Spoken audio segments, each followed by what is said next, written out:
18 ఏళ్ల సుదీర్ఘ నిరీక్షణ తర్వాత ఐపీఎల్ కప్పును ముద్దాడిన ఆర్సీబీ విజయోత్సాహం కొన్ని గంటలకే ఆవిరైంది. తమ ఆరాధ్య క్రికెటర్స్ ని చూసేందుకు ఫ్యాన్స్ పోటెత్తడంతో జరిగిన తొక్కిసలాట పెను విషాదాన్ని నింపింది. దుర్ఘటన వెనుక పలు కారణాలు కనిపిస్తున్నాయి. ఉచిత పాస్లంటూ వదంతులు, స్టేడియం దగ్గర గేట్లు మూసివేతతో నెలకొన్న గందరగోళం, అధిక రద్దీతో తోపులాట వల్ల ఈ విషాదం చోటు చేసుకున్నట్లు తెలుస్తోంది.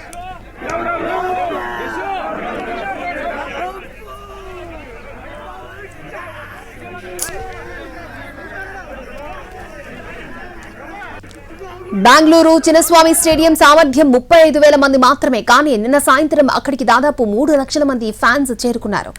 ఈ స్టేడియంలో మొత్తం 21 స్టాండ్లు, 13 గేట్లు ఉన్నాయి.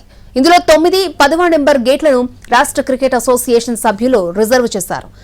5, 6, 7 గేట్ల నుంచి ఫ్యాన్స్ కి ప్రవేశం కల్పించారు. ఇందులో 7వ నెంబర్ గేట్ నుంచి చూస్తే చిన్నస్వామి స్టేడియం ప్రధాన ప్రవేశం నుంచి లోపలికి వచ్చే వ్యూ కనిపిస్తుంది.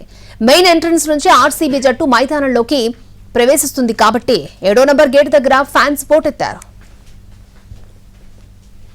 పాసులున్న వారు మాత్రమే స్టేడియం లోపలికి వెళ్లేందుకు అనుమతి ఉంది. కానీ చాలా మంది పాసులు లేకుండానే అక్కడికి చేరుకున్నారు. అదే టైంలో 7వ నెంబర్ గేటు దగ్గర ఉచిత టికెట్లు పంచుతున్నారు అన్న ప్రచారం స్టార్ట్ అయింది. దీంతో వాటిని తీసుకునేందుకు ఫ్యాన్స్ పరుగులు తీశారు.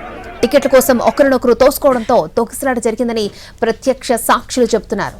ఈ గేట్ వద్దే అత్యధిక నష్టం సంభవించింది. స్టేడియం వద్ద రద్దీని నియంత్రించేందుకు 5,000 మంది పోలీసులను మోహరించారు. అయితే అంచనాలకు మించి ఫ్యాన్స్ రావడంతో వారిని నియంత్రించడం కష్టతరమైంది.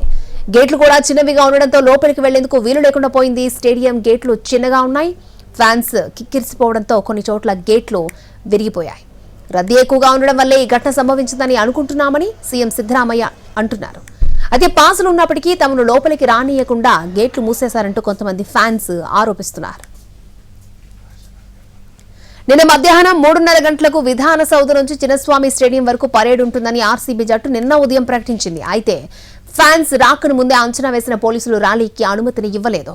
ఆర్సీబీ జట్టు పరేడ్ ఉందని, కేవలం స్టేడియంలో సన్మాన కార్యక్రమానికి మాత్రమే అనుమతి ఉందని బెంగళూరు ట్రాఫిక్ పోలీసులు ఉదయం 11:56 ప్రకటించారు. కానీ మధ్యాహ్నం ఆర్సీబీ మేనేజ్మెంట్ మరొక ప్రకటన చేసింది.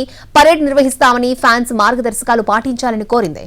ఈ ప్రకటనతో అభిమానుల్లో గందరగోళం నెలకొంది. పరేడ్ ఉంటుందో లేదో తెలియక ఎక్కువ మంది నేరుగా మైదానం లోపలికి వెళ్లేందుకు ఉత్సాహాన్ని చూపించారు. కొంతమంది టికెట్లు లేకుండానే గేట్లు దూకి లోపలికి వెళ్లేందుకు ట్రై చేశారు. వారిని అడ్డుకుని పోలీసులు లాఠీ చార్జ్ చేయడంతో పరిస్థితి మరింత ఉద్రిక్తంగా మారిందని ప్రత్యక్ష సాక్షులు చెబుతున్నారు.